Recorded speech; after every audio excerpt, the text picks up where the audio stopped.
Hello everyone, welcome to my channel. आज हम history class 6 का चैप्टर 3 स्टार्ट करेंगे। तो चलिए स्टार्ट करते हैं। चैप्टर का नाम है from gathering to growing food.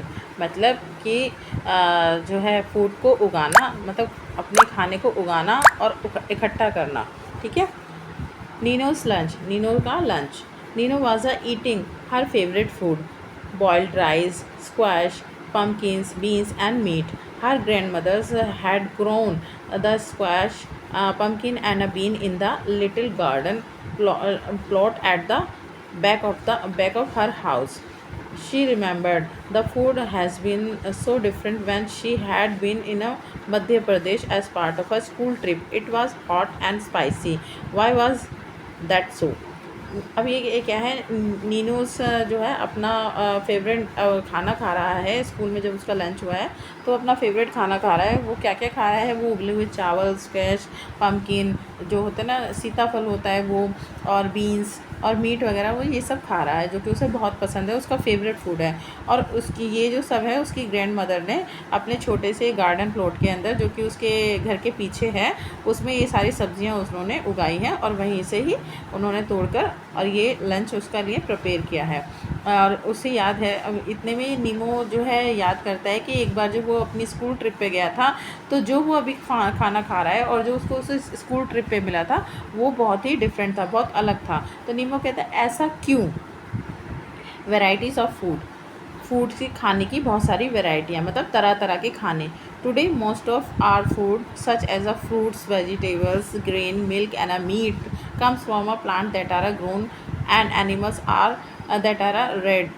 Different plant grow in a different condition. Rice for example require more water than wheat and barley. ठीक है। अब ये कहते हैं कि जो आज का जो हमारा ज़्यादातर जो खाना होता है हमारा, क्या होता है?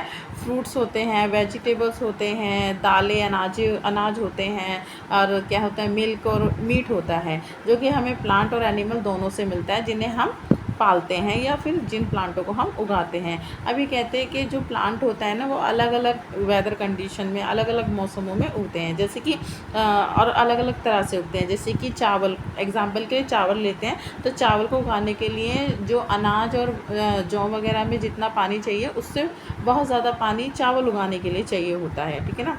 क्योंकि चावल जब उगाए जाते हैं तो धान के खेत में पहले पानी भरा जाता है, मतलब घुटनों से थोड़ा नीचे नीचे पानी भरा जाता है, उसके बाद उसमें धान की पौध लगाई जाती है। ठीक है। लेकिन जो चावल होते हैं, जो अनाज होता है, अनाज तो सीधा बस जो है खेत में हल चलाकर सीधा बो दिया जाता है और फिर उसको उसमें समय समय पर सिंचाई की जाती है, उसमें खेत में पानी भरने की कोई ज़रूरत नहीं होती है। तो इसीलिए इन्होंने ये कहा है कि राइस को उगाने के लिए ज़्यादा पानी चाहिए होता है, उससे ज़्यादा कि जितना अनाज और बारले उगाने में चाहिए होता है, उससे अनाज और बारले में बहुत कम पानी की ज़रूरत होती है उगाने में। ठीक है ना। This explain why farmer grow some crop in the same area or and not in the other area. तो ये कहते हैं कि ये समझाता है कि हमें ये बताते हैं कि फार्मर, उस टाइम के जो फार्मर हैं, वो एक एरिया में एक ही जैसी फसल करते थे और दूसरे में दूसरे जैसी फसल करते थे। ठीक है ना। और प्रेफर डिफरेंट एनवायरनमेंट। ठीक है। जो अपने जो अलग अलग एनवायरनमेंट है उसके हिसाब से वो जो है प्लांट्स को ग्रो करते थे। For instance sheep and goat can survive more easily than cattle in dry. अभी कहते हैं कि जैसे कि एग्जांपल के तौर पे जो गाय भैंसें होती हैं वो गर्मी के मौसम में मतलब इतनी आसानी से मतलब नहीं सर्वाइव कर पाती हैं, और लेकिन जो भेड़ और बकरी होती हैं वो बहुत मतलब बहुत ज़्यादा गर्मी होती है तो वो बहुत आराम से सर्वाइव कर लेती हैं। ठीक है ना।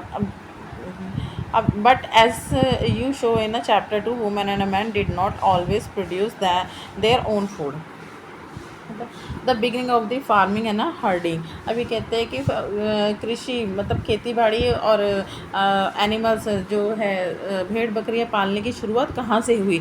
We have seen in a chapter 2 that the climate of world was changing. अब जैसे कि हमने चैप्टर 2 में पढ़ा कि जो वर्ल्ड का, जो संसार का जो वातावरण था, बहुत जल्दी से बहुत ज़्यादा चेंज हो रहा था। And so were plants and animals that people use as well. और इसी तरह से जो प्लांटों को और जिस खाने को लोग यूज़ करते थे, जो लोग वो जो खाना खाते थे वो भी चेंज हो रहे थे, ठीक है ना। मैन और women children probably observed several things: the place where edible plants were found, how seed broke of stalks fall on the ground and new plants sprouted from then. Perhaps they began looking after plants, protecting them from birds and animals so that try could grow and the seeds could ripe. In this way people becomes farmer. अब ये क्या इसमें ये कह रहे हैं कि इसका मतलब ये है कि जो मतलब कि वर्ल्ड का जो क्लाइमेट है वो जल्दी जल्दी बहुत ज़्यादा चेंज हो रहा था और इसी तरह से उन लोगों के खाने की हैबिट्स भी चेंज हो रही थी। अब ये कह रहे हैं जो वहाँ उस टाइम में जो औरत आदमी और जो बच्चे थे उन्होंने इस क्लाइमेट चेंजेस को बहुत अच्छे तरीके से देखा, महसूस किया और उन्होंने ये सीखने की कोशिश की कि कौन सा प्लांट किस मौसम में उगाएं, ठीक है, और किस मौसम में उगाएं, कब वो जो है कब वो उसको बीज बोएं और वो जो बीज जो उन्होंने बोया है वो कितने दिनों में पौधा बनेगा, प्लांट का रूप रहेगा, फिर वो कितने समय में वो पकेगा जिससे कि वो काटें उसको, ठीक है ना, और फिर फूड की तरह वो लोग यूज़ करें, ठीक है। और उसके बाद में फिर उन्होंने ये भी देखा कि अगर हमने प्लांट उगाया तो हमें उसकी केयर करने के लिए जो कि जैसे कि उन्हें कोई जंगली जानवर ना मतलब ख़राब कर दे या फिर जो है बर्ड्स वगैरह ना उन्हें खा जाए, उसके लिए भी उन्हें देखभाल के लिए वहाँ काफ़ी लंबे समय तक रहना पड़ता था जब तक वो प्लांट पक ना जाए। Women, men and children could also attract and tame animals by leaving food or them near their shelters, ठीक है। अब जो मैन और वुमेन थे और जो चिल्ड्रंस थे उन्होंने क्या करा, अपने शेल्टर अपने घर के आसपास जो है जानवरों को भी पालना शुरू कर दिया। The first animal to be tamed was the wild ancestor to the dog of the dog. अभी कहते हैं कि जो उन्होंने पहला एनिमल्स जो पाला था वो क्या था, एक जंगली कुत्ता था, ठीक है ना। Later people encourage animal that were relatively gentle to the come near and the camps were there lived. अब ये क्या है, उसके बाद ना लोग धीरे धीरे इनकरेज होने लगे कि वो किस तरह से एनिमल्स को अपने पास बुलाएं, अपने पास मतलब उनको उनको ये सहज फील कराएं कि आपको हमसे कोई ख़तरा नहीं है। और वो धीरे धीरे फिर उनको अपने जहाँ भी वो रहते थे, जहाँ भी उनके घर वगैरह होते थे वहाँ पर उनको मतलब धीरे धीरे बुलाने लगे, ठीक है, और धीरे धीरे वहाँ पर उनको रखने लगे। These animals such as a sheep, goat, cattle and also the pig lived in a herd and most of them eat grass. Often people protecting these animals for attacking by other wild animals. This is how they become herders. अब ये क्या कहते हैं कि इसका मतलब है कि वो जो लोग फिर उन्होंने क्या किया, जैसे कि शिप हो गए, गॉट हो गई और जो गाय भैंसें हो गई और साथ में जो पिग सुअर हो गए उन्हें भी उन लोगों ने पालना शुरू किया। जो इनमें से ज़्यादातर जो एनिमल्स थे वो घास खाते थे और उन्होंने क्या किया, उन लोगों ने जो है इन जानवरों को वो प्रोटेक्ट करने लगे। किससे, जो जंगली जानवर है कहीं वो उन पर अटैक ना कर दें, कहीं वो उन्हें मार न दें, इस वजह से वो लोग उनको प्रोटेक्ट भी करने लगे, उनकी रक्षा भी करने लगे और इस तरह से वो क्या हो गए, वो हर्डर्स हो गए, मतलब चरवाहे वो बन गए, ठीक है। डेमोस्टिकेशन मतलब पालतू बनाना, जंगली जानवर को नहीं, किसी भी जानवर को पालतू बनाना डोमेस्टिकेशन कहलाता है। This is the name given to process in which people grow plant and cook after animals and look after animals, ठीक है। ये क्या कहते हैं, ये एक ऐसी प्रक्रिया है जिसमें कि आप प्लांट्स उगाते हैं और जानवरों की देखभाल करते हैं। डोमेस्टिकेशन उसे कहते हैं। Plant and animals that are tended by the people become different from wild plant and animals. जो प्लांट और एनिमल्सों को वो उगाते थे और पालते थे वो जो है जंगली प्लांट और एनिमल से बिल्कुल अलग थे। This is because people select plant and animals for a domestication. वो इसलिए था क्योंकि वो लोग जो है कौन सा प्लांट उन्हें उगाना है, कौन से जानवर को उन्होंने पालना है, वो उनको सिलेक्ट करते थे, ठीक है ना। हर किसी प्लांट को या हर किसी जानवर को वो नहीं पालते थे, वो सिलेक्ट करते थे। जैसे गाय हो गई, भैंस हो गई, ये बहुत सीधे जानवर होते हैं और इनसे हमें फूड मिलता है। तो उन्हें जब ये पता लगा कि ये नेचर में बहुत सीधे हैं, हार्म नहीं पहुंचाते हैं और दूसरा इनसे फूड मिलेगा हमको, इनका दिया हुआ फूड जो है वो खाने लायक है, और इसी तरह से वो प्लांटों को भी चूज़ करते थे कि कौन सा प्लांट जहरीला है और कौन सा प्लांट जो है खाने लायक है या फल देता है। तो इस तरह से वो लोग इस तरह से चुनाव करते थे, ठीक है ना। For example, they select those plant and animals that are not prone to disease. They also select plant and yield large size grain and have strong stack capable of being of weight of the ripe grain. Seed from the selected plant are preserved and shown to ensure that new plants will have the same qualities. ठीक है, अभी क्या कहते ये इसका मतलब है कि वही प्लांट उगाते थे कि वो ऐसे प्लांट और एनिमल्स उगाते थे जिनसे उन्हें कोई बीमारी ना हो। ठीक है, जिनको खा करके वो बीमार ना हो या उनकी मौत ना हो। ठीक है, या ठीक है, और इसके लिए वो प्लांट कौन से उगाया करते, प्लांट उगाने के लिए उन प्लांटों को सिलेक्ट करते थे जो उन्हें ज़्यादा से ज़्यादा ग्रेन दें। ठीक है, और जो वो जानवर पाला करते थे, और वो जब वो जानवर पाला करते थे वो उन जानवरों को पाला करते थे जो ज़्यादा से ज़्यादा मतलब फूड को उठा पाए, वज़न को उठा पाए। ठीक है ना, इस तरह के वो प्लांटों को सिलेक्ट करते थे। और वो बाद में ये भी देखते थे कि जो भी वो प्लांट उगा रहे हैं और फिर दोबारा अगर वो वही प्लांट उगा रहे हैं तो उससे मिला हुआ फूड और उस दूसरे प्लांट से मिला हुआ फूड जो है सिमिलर हो, उसकी क्वालिटी सिमिलर हो। ठीक है, अमॉन्ग्स्ट पीपल, अमॉन्ग्स्ट एनिमल्स के बीच में मतलब those that are relative gentle are selected for breeding. As a result gradually domesticated animals and plants become different from wild animals and plants. ठीक है, अब ये कह रहे हैं कि ऐसे एनिमल जो कि मतलब बच्चे पैदा करने के लिए सेलेक्ट किए जाते थे। ठीक है ना, कि जिसकी वजह से कुछ ऐसे एनिमल्स भी होते थे जो ब्रीडिंग मतलब बच्चे पैदा करना, जो बच्चे पैदा करने के लिए सिलेक्ट किए जाते थे। इसलिए जो है वो डोमेस्टिकेशन के लिए जो है उन एनिमल और प्लांटों को जो है वो जिस अब इसका मतलब है कि जो भी डोमेस्टिक जो एनिमल और प्लांट थे वो जो है वाइल्ड एनिमल और प्लांटों से बिल्कुल अलग थे। जैसे कि जो वाइल्ड एनिमल्स थे उनके जो टीथ होते थे, दांत और जो हॉर्न सींग होते थे, वो जो है डोमेस्टिक एनिमल से बहुत ही ज़्यादा बड़े होते थे। ठीक है ना, domestication was a gradually process take to place in a many part of the world. ये कहते हैं डोमेस्टिकेशन है संसार के कई हिस्सों में, वर्ल्ड के कई हिस्सों में पाया जाता है। मतलब वर्ल्ड दुनिया के अलग अलग हिस्सों में जो है लोग जो है जानवरों को और प्लांटों को पाल रहे थे और उगा रहे थे। ठीक है, अब ये कहते हैं कि 12,000 साल पहले ये शुरू हुआ था। ठीक है, और ये कहते हैं कि जो हम आज जिन प्लांटों और एनिमल्सों को अपने खाने के जैसे खाते हैं वो क्या है, डोमेस्टिकेशन का ही रिज़ल्ट है। ठीक है, अब ये कहते हैं कि कुछ अर्लीस्ट प्लांट जो हैं वो जो पाले गए थे, जो उगाए गए थे वो कौन से थे, वीट और बार्ली थे। और जो डोमेस्टिक एनिमल्स जो हैं अर्लीस्ट, जो बहुत पहले जो भी डोमेस्टिक एनिमल्स थे वो कौन थे, शिप और गोट। ठीक है ना, सबसे पहले क्या उगाया गया था, वीट और बार्ली उगाया गया था। और जो सबसे पहले एनिमल्स पाले गए थे वो क्या थे, शिप और गोट थे, मतलब भेड़ और बकरी थे। A new way of life का नया तरीका, जीवन का नया तरीका। If you plant a seed you will notice that it takes some times to grow. This may be for several days, weeks, and months, and in some cases years. When people began growing plant, it meant that they had to stay in the same place for a long time, looking after the plants, watering, क्या है, weeding, driving away from animals and birds till the grain ripened, and then the grain had to be used carefully।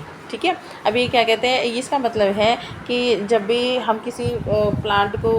तुम किसी भी plant को उगाते हो तो आप ये देखते हो कि वो प्लांट कितने दिनों में उगता है, कि या तो कुछ दिनों में उगता है वो, या कुछ हफ्ते लग जाते हैं उसे उगने में, या फिर कुछ मंथ लग जाते हैं, या कुछ साल लग जाए, या फिर साल भी लग जाते हैं। एक पेड़ को बड़ा होने में सालों लग जाते हैं। ठीक है ना, वैन पीपल जब कहते हैं कि जब भी लोग प्लांट को उगाते हैं तो उसका मतलब ये है कि वो एक ही जगह पर काफ़ी लंबे समय तक रहते हैं, ताकि वो उस प्लांट की देखभाल कर सकें, उसमें पानी दे सकें, उसमें जो है उसमें सिंचाई कर सकें, खुदाई कर सकें।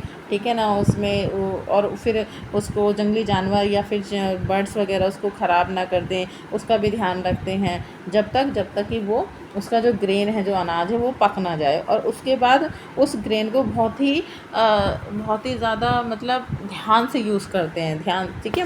As grain had to be store for a both food and a seed, people had to think of way of a strong storing it in many years, they began making large clay pot, ठीक है ना। अभी कहते हैं कि जो भी वो फूड्स उगाते थे, जो भी वो ग्रेन उगाते थे, उसको जो है खाने के लिए भी इस्तेमाल करते थे और बीज के लिए भी इस्तेमाल करते थे। और लोग क्या करते थे, उस फूड को स्टोर करने के लिए मिट्टी के बड़े बड़े पॉट्स, बड़े बड़े बर्तन बनाया करते थे, ठीक है। और वॉर बैकेट्स और डिग पिट इनटू द ग्राउंड, और क्या करते थे, बड़े बड़े मिट्टी के बर्तन बनाया करते थे, बास्केट बनाया करते थे। और कभी कभी तो क्या करते थे, वो धरती के नीचे एक गड्ढा खोद देते थे और उसके अंदर उसको ग्रेन को जो है उसको स्टोर करते थे। स्टोरिंग एनिमल्स को स्टोर करना। एनिमल्स मल्टीप्लाई नेचुरली, एनिमल्स जो है मल्टीप्लाई मतलब बढ़ते हैं नेचुरल तरीके से, मतलब एनिमल्स जो है नेचुरल तरीके से ही बच्चों को जन्म देते हैं, जिसकी वजह से वो मल्टीपल हो जाते हैं। Besides if they are looked after carefully, they provide milk which is a important source of food and meat whenever required. In other word, animals that are a reared can be use as a store of food. अब ये कहते हैं कि इसका मतलब है कि अब हम मतलब एनिमल्स, हमें तो ये तो पता है कि नेचुरल तरीके से बढ़ते हैं, नेचुरल तरीके से ही बच्चों को जन्म देते हैं। इसके अतिरिक्त अगर हम उनकी बहुत अच्छे से मतलब देखभाल करें, तो वो हमें दूध भी प्रोवाइड करते हैं, जो कि खाने का एक बहुत अच्छा सोर्स है। हमें उससे कैल्शियम मिलता है हमारी हड्डियों को, ठीक है। हमें उनसे मीट भी मिलता है जब भी हमें ज़रूरत हो, ठीक है। ऐसा नहीं है कि मतलब लिया, पकड़ा और काट दिया, लेकिन ये है कि हाँ, हम उन्हें पाल रहे हैं, जब हमें खाने की ज़रूरत होगी तो हम उन्हें काट लेंगे, ठीक है। उसके बाद में एनिमल्स जो भी इसी तरह, दूसरे शब्दों में अगर कहें कि जो भी एनिमल्सों को मतलब पाला जाता था, उन्हें खाने की तरह स्टोर किया जाता था, ठीक है। Finding out about the first farmer and हर्डर, सबसे पहले कौन कृषि करते थे, कौन खेती बाड़ी करते थे और कौन चरवाहे थे, इसका पता लगाते हैं। You will notice a number of a blue squares और एंड किसमें, मैप 2 में। देखिए अब ये कह रहे हैं कि यहाँ कहीं मैप 2 दे रखा है, उसमें जो है कोई ब्लू कलर के स्क्वायर्स हैं। चलिए देखते हैं कहाँ है मैप। ओके, मैप 2, ओ वो नेक्स्ट चैप्टर में, sorry.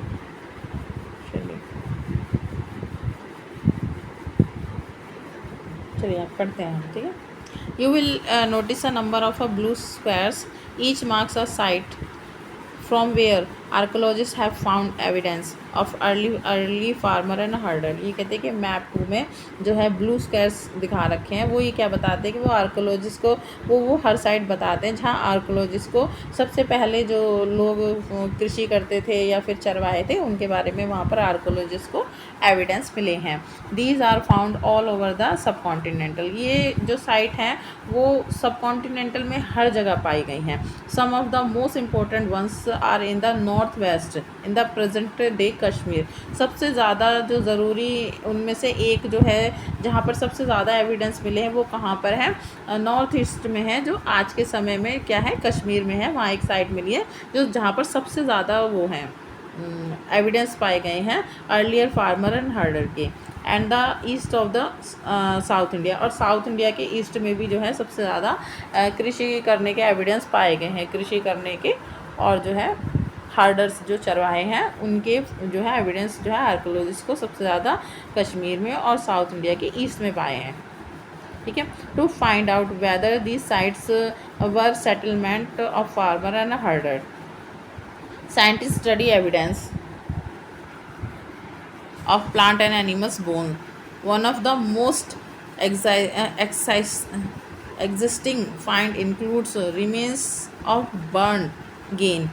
This may have been a burnt accidentally or on a purpose, ठीक है। अभी कहते हैं साइंटिस्टों को कैसे पता चला कि वहाँ पे फार्मर थे या हर्डर्स थे, तो उन्हें कुछ एविडेंस मिले हैं, जैसे कि क्या हो गया, कुछ मतलब प्लांट्स मिले हैं उनको, ठीक है, प्लांट्स के सबूत मिले हैं, कुछ एनिमल्स की हड्डियाँ वगैरह मिली हैं, ठीक है। इनमें से कुछ ऐसे हैं कि कुछ जो है उन्हें जो उन्हें जो है वो कुछ जले हुए ग्रेन मिले हैं, जले हुए अनाज मिले हैं। अब या तो वो उनसे एक्सीडेंटली जल गए होंगे या फिर उन्होंने किसी जानबूझ के किसी पर्पस के लिए वो जलाए होंगे। Scientists can identify this grain, and so we know that a number of crops were grown in the different part of the subcontinental। अब साइंटिस्टों ने उन जो जले हुए अनाज मिले थे उनको आइडेंटिफाई किया है, उनको एग्जामिन किया है, और इस तरह से जो है वो हमें बताते हैं कि उस समय पर जो है बहुत कई सारे तरह के प्लांट्स या क्रॉप्स उगाए जाते थे, जो अलग अलग सब कॉन्टिनेंटल के पार्ट अलग अलग जगह पर अलग अलग तरह की बहुत सारी क्रॉप्स उगाई जाती थी। This can also identify the bones of a different animals. और उन्होंने जो है अलग अलग एनिमल्स की जो हड्डियों को भी आइडेंटिफाई किया है, कि उन्होंने ये भी पता लगा कि उस समय पे अलग अलग बहुत सारे एनिमल्स हुआ करते होंगे। Look at the table below to see where evidence of grain and bones of domesticated animals have been found. अभी कह रहे कि ये नीचे एक टेबल दी गई है, यहाँ पे वो सबूत, वो एविडेंस दिए गए हैं कि जो भी उन्होंने जिन भी एनिमल्सों को पाला होगा या जो भी उन्होंने प्लांट्स लगाए होंगे उसके जो है सबूत, उसके जो एविडेंस इन्हें जो आर्कोलॉजिस्ट को मिले हैं उनकी ये टेबल्स हैं, ठीक है ना। ग्रेन एंड बोन्स ये साइट्स हैं, ठीक है। ये देखिए ये ग्रेन है जो उन्हें मिले हैं और ये साइट्स हैं, ठीक है। अभी क्या, wheat, barley, ship, got, cattle, ये क्या है कि अनाज हो गया, बार्ले हो गया, भेड़ बकरी और गाय भैंस कहाँ हमें मिलती हैं, ये मेहरगढ़ में मिलती हैं जो आज के समय में पाकिस्तान में है। उसी तरह से राइस और क्या है, फ्रेगमेंट्री एनिमल्स बोन्स, फ्रेगमेंट्री मतलब एनिमल्स की टूटी हुई हड्डियाँ कहाँ मिली हैं, चावल कहाँ मिले हैं, कोलदीवा में जो इस समय उत्तर प्रदेश में है। Rice, cattle, hoof marks on a clay surface, rice और कैटल जिनके कि मतलब सरफेस पे कुछ मतलब मार्क्स वगैरह मिले हैं और वहाँ पे राइस मिले हैं, और जो है गाय भैंसें मिली हैं वो कहाँ मिली हैं, मेहरगढ़ में जो है इस समय उत्तर प्रदेश में है। वीट एंड लेंटिल, वीट और लेंटिल, वीट मतलब अनाज, सॉरी हाँ जिस अनाज, हाँ वीट मीन्स अनाज, ये हमें कहाँ मिला है, क्या है, गुकरल जो कि इस समय कश्मीर में है वहाँ मिला है। इसी तरह से वीट और dog, cattle, ship, got, buffalo ये सब कहाँ मिले हैं, बुरज़ोम में, जो वो भी अभी इस समय कहाँ पर है, इसमें सॉरी कश्मीर में है। वीट, ग्रेन, ग्राम, बार्ली, बुफेलो, ऑक्स जो है चीनट जो कि इस समय बिहार में है। मिलेट, कैटल, शिप, गोट, पिग ये क्या है, हालोर में है जो इस समय आंध्र प्रदेश में है। Black gram, millet, cattle, ship, pig ये कहाँ पे, क्या है, पीएमपल्ली में है जो आंध्र प्रदेश में है। तो इस तरह से ये क्या दिखा रखी है, ये कुछ साइट दिखा रखी हैं जहाँ पे आर्कोलॉजिस्ट को, साइंटिस्टों को इन प्लांट और एनिमल्स के एविडेंस मिले हैं जो पहले के लोग पाला करते थे उनको, ठीक है। टूवर्ड्स आ सेटल लाइफ, अब ये सेटल लाइफ की तरफ कैसे बढ़े, मतलब एक स्थायी रूप से रहना इन्होंने कैसे सीखा। Archaeologists have found trace of a hunts of a houses are at the some sites. For instance, in a Burzum, in a present day Kashmir, people built pit house which were dug into the ground with step leading into the M। ठीक है। अभी कहते हैं archaeologist को कुछ झोंपड़ियाँ मिली हैं, कुछ साइटों पे कुछ झोंपड़ियाँ भी मिली हैं, कुछ घर भी मिले हैं, जैसे कि बुरज़ोम में जो कश्मीर में है उन्हें क्या पिट हाउस मिले हैं। पिट हाउस किस तरह के बोलते हैं कि धरती के अंदर एक गड्ढा खोद देते हैं नीचे, तो उसे पिट हाउस बोलते हैं। अब ये जो है ग्राउंड को खोद के इन्होंने पिट हाउस बनाते थे वो लोग, और वो उसके मतलब उसके नीचे वो नीचे उतर के उस गड्ढे में रहा करते थे, ठीक है। This may have provided shelter in a cold weather. ये क्या कहते हैं कि ये पिट हाउस जो है वो पिट हाउस में कब रहते थे, जब मौसम जो है बहुत ठंडा रहता होगा, तो जब वो उससे बचने के लिए, ठंड से बचने के लिए पिट हाउसों में नीचे रहा करते होंगे। Archaeologist have also found cooking huts both sides inside and outside of the hut, which suggested that depending on the weather people could cook food either indoors or outdoors. ये कहते हैं कि आर्कोलॉजिस्ट को जो है ना कुकिंग की कुछ जगह भी मिली है, जो कि कुछ घर के बाहर भी मिली है और घर के अंदर भी उन्हें कुकिंग करने की जगह मिली है, ठीक है ना। अब वो क्या कहते हैं कि उन्होंने ये अनुमान लगाया कि उस समय के लोग जो है मौसम के अनुसार खाना बनाते होंगे, कि अगर जैसे ठंड है तो ठंड के मौसम में घर के अंदर खाना बनाया, और गर्मी है तो गर्मी के मौसम में घर से बाहर खाना बनाया, ठीक है। ड्रॉ अ पिट हाउस, एक पिट हाउस को जो है ड्रॉ करो। Stone tools have been found from many sites as well. Many of these are different from the earlier Paleolithic tools. Paleolithic tools हैं and that is why they are called a Neolithic. ये कहते हैं कि वो जो हमें पता है कि बहुत सारी साइटों पे स्टोन टूल भी पाए गए हैं, पत्थरों के हथियार भी पाए गए हैं। ये क्या है, पैलेयोलिथिक पीरियड में जो टूल्स पाए जाते थे उनसे बिल्कुल ही अलग टूल्स हैं ये, इसीलिए इनको क्या कहा जाता है ना, न्यूलिथिक टूल्स कहा जाता है। This include tools that were polished to give a fine cutting edge. अब ये जो टूल्स जो पाए गए हैं यहाँ पर पिट हाउस बनाने के लिए, ये कैसे हैं, ये बहुत ही ज़्यादा चमकदार हैं और इन पर जो है इनके जो किनारे ना बहुत ज़्यादा पैने हैं, जिससे कि मतलब किसी भी चीज़ को काटने में बड़ी आसानी हो, और उन पर पॉलिश की गई है। जैसे एंड मोटर्स एंड पैसल using for grounding grain and other plant produce. अभी क्या कहते हैं कि इसका मतलब है कि वो उस समय के लोग जो है वो जो होता है ना पीसने के लिए, क्या कहते हैं इस,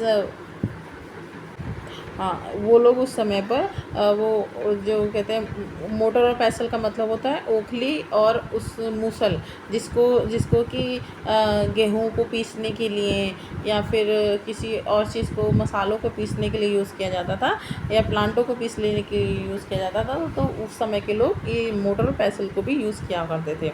motor and pestle are use for a grinding grain even today. आज भी मोटर और पैसल का यूज़ क्यों किया जाता है, ग्रेन को पीसने के लिए किया जाता है। सर्वल थाउजेंड ईयर्स लेटर, कुछ हज़ार साल बाद, at the same time tools of the Paleolithic types continue to be made and used. ठीक है ना, कुछ हज़ारों साल के बाद भी जो है पैलेयोलिथिक टाइप्स के जो टूल्स थे वो बनाए भी जाते थे और यूज़ भी किए जाते थे। And remember some tools were also made of a bone. और ये भी याद रखिए कि कुछ टूल जो है हड्डियों से भी बना करते थे। देखिए ये उस समय के टूल्स हैं, ठीक है।